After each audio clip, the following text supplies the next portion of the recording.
2 years ago, this land was nothing but a field of weeds. Now it's supplying fresh fruits and vegetables to the members of Brokenhead Ojibway Nation just north of Winnipeg.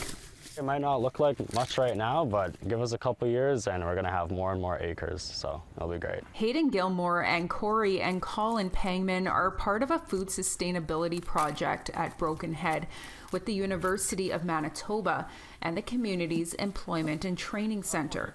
While working toward a diploma in agriculture, the three are also focusing on cultivating the community's food sustainability. This is the first year of harvesting, and so far the farm has brought corn, zucchini, squash, and cucumbers to Brokenhead's food bank.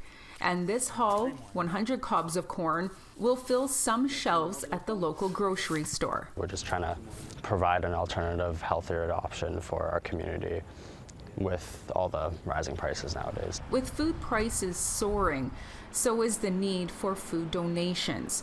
In Winnipeg, Vince Barletto with Harvest Manitoba says there's been a demand like never before. We've had a 150% increase in food bank demand in Manitoba since the start of the COVID pandemic.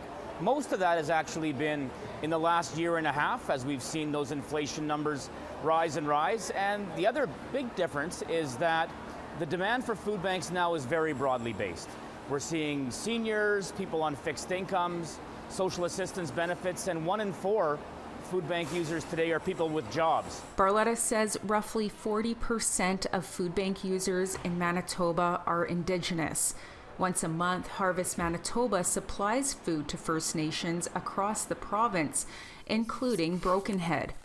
But the band's economic development manager, Brenda Greyeyes, says that doesn't always include fresh produce. We don't always get a lot of fresh vegetables from Harvest. It's usually canned goods, some milk items, some yogurt items, but not really fresh vegetables. And we do have like a 70% diabetes rate in the community. So just being able to provide farm fresh food to our community, it's something that's really going to impact our families for years to come, I believe.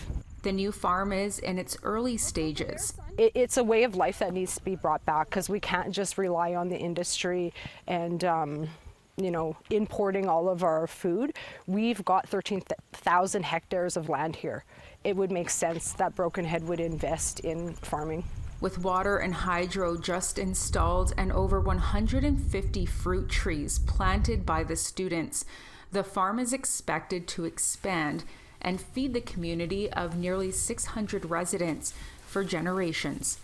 Tamara Pimentel, APTN National News, Brokenhead Ojibway Nation.